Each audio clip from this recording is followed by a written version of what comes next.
घने जंगल के किनारे एक छोटा सा तालाब था। इस तालाब में मेंढक राजा भूपेंद्र का राज था। भूपेंद्र अपनी बुद्धिमत्ता और चतुराई के लिए प्रसिद्ध था।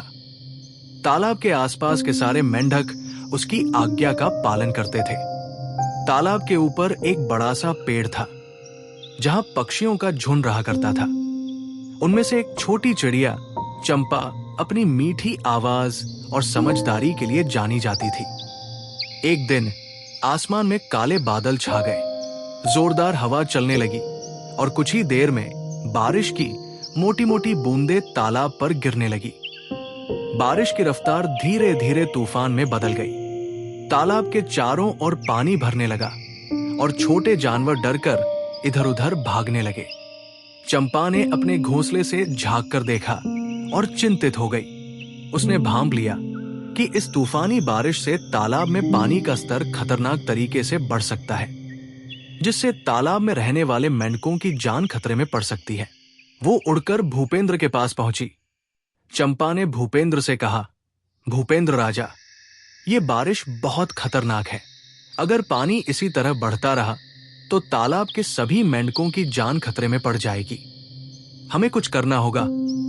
भूपेंद्र ने चंपा की बात सुनी, लेकिन वो अपनी चतुराई पर बड़ा गर्व करता था। उसने कहा, चंपा, तुम पक्षी हो और हम पानी में रहने वाले जीव। हमें बारिश और पानी से कोई खतरा नहीं है। हमें इससे निपटना आता है। चंपा ने विनम्रता से कहा, महाराज, मैं आपकी बुद्धिमत्ता का आदर करती हूं, लेकिन इस बार स्थिति अलग है। अगर तालाब का पानी ओवरफ्लो हो गया तो आप सभी के लिए मुश्किल हो जाएगी। हमें पहले से तैयारी करनी चाहिए। भूपेंद्र ने चंपा की बात को अनसुना कर दिया। तालाब के अन्य मेंढक भी राजा के आदेशों का पालन करते हुए चुपचाप बैठे रहे। दूसरी ओर चंपा ने अपने साथी पक्षियों को इकट्ठा किया और उन्हें मदद करने के लिए तैयार किया। पक्षियों ने अपने तेज चोंच से तालाब के किनारों पर मिट्टी खोदनी शुरू कर दी ताकि पानी बाहर निकल सके और तालाब का स्तर नियंत्रण में रहे। यह काम बहुत मुश्किल था, लेकिन चंपा और उसके साथी बिना रुके मेहनत करते रहे। जब पानी का स्तर और बढ़ने लगा तो भूपेंद्र को चंपा की बात याद आई। उसे एहसास हुआ कि उसने उसकी बातों को नजरअंदाज करके बड़ी गलती की है। वो तुरंत अपने साथियों को लेकर चंपा के पास गया और कहा, चंपा, हमें माफ कर दो। हमें भी तुम्हारे साथ मदद करनी चाहिए। चंपा ने मुस्कुराकर कहा, महाराज, अभी भी देर नहीं हुई है। अगर आप सब साथ मिलकर काम करें तो हम इस संकट से बच सकते हैं। भूपेंद्र ने तालाब के सारे मेंढकों को बुलाया और चंपा के निर्देशों के अनुसार काम करने लगा।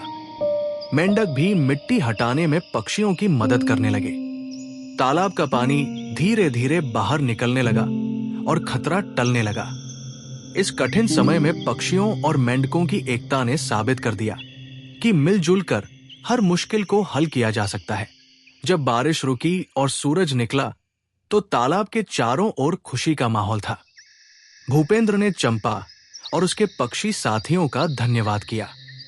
उसने कहा, आज तुमने हमें सिखाया कि समझदारी और एकता से किसी भी तूफान का सामना किया जा सकता है। चंपा ने नम्रता से कहा, महाराज, हमें हमेशा मिलजुल कर काम करना चाहिए। यही हमारी असली ताकत है। उस दिन से तालाब के मेंढक और पक्षी साथ साथ रहने लगे। वे एक दूसरे की मदद करते और हर संकट का डटकर सामना करते। उनकी दोस्ती पूरे जंगल में मिसाल बन गई। इस कहानी से हमें यह सीखने को मिलता है कि कठिन समय में समझदारी और एकता से हर समस्या का हल निकाला जा सकता है। अपने अहंकार को छोड़कर अगर हम दूसरों की सलाह को महत्व दें तो सफलता अवश्य मिलेगी।